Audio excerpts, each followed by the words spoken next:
Hello, everyone. My name is Adam Cross, and I'm a licensed marriage family therapist in Southern California. And today I want to talk to you about partnering with your intrusive thoughts. So this is an interesting topic, and I think I've talked about this in different ways in other videos. So if you haven't checked out some of my other videos on intrusive thoughts, that might be worth looking at to get a foundation.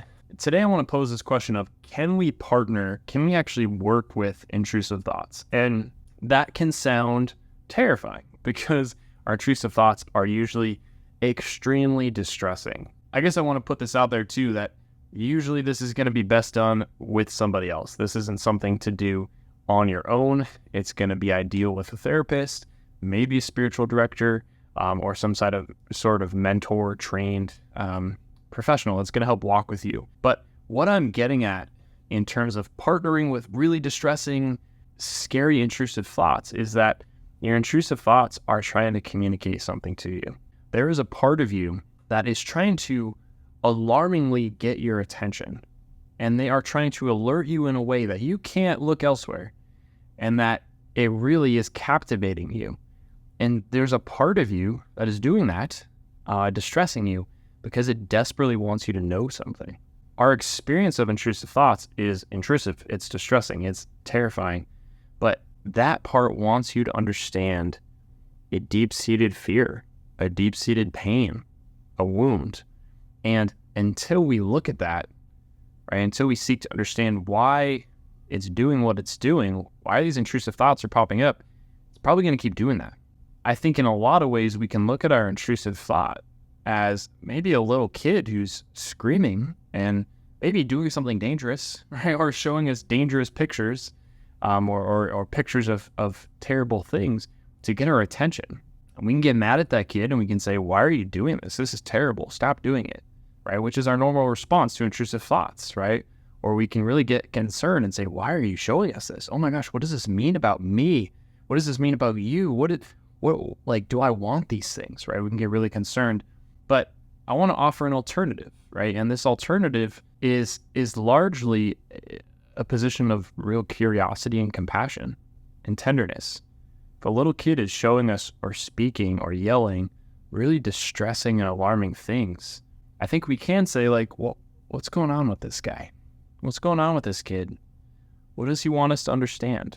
And if we can kind of slow down into it, instead of running away from this kid, or, really kind of criticizing and saying, oh, you're so bad for doing this. But if we can say, hey, I'm here. You don't have to yell. I'm right next to you. Like, I really want to understand you.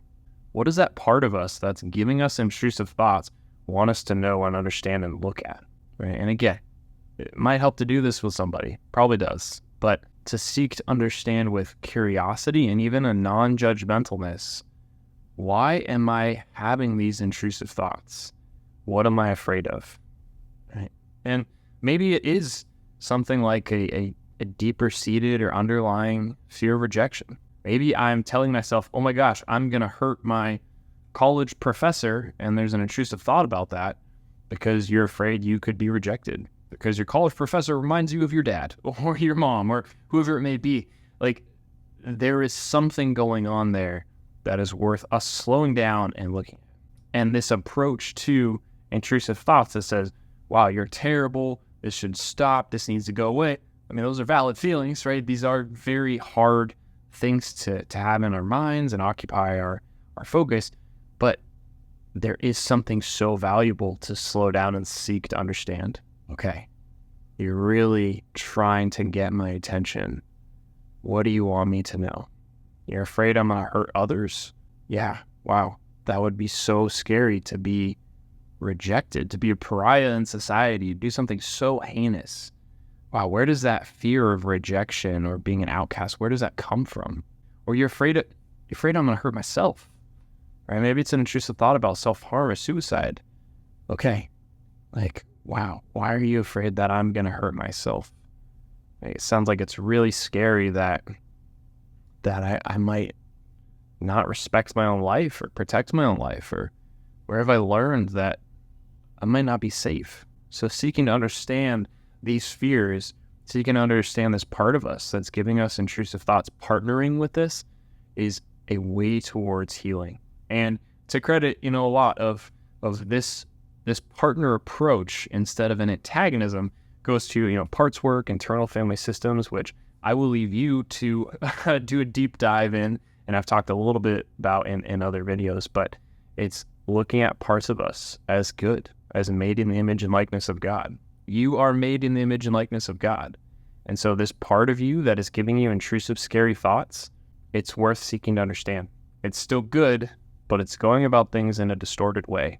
And so can we begin healing by first seeking to understand and know this part better as we seek to know and love ourselves as God knows and loves us? That's where we can begin on this healing journey with intrusive thoughts.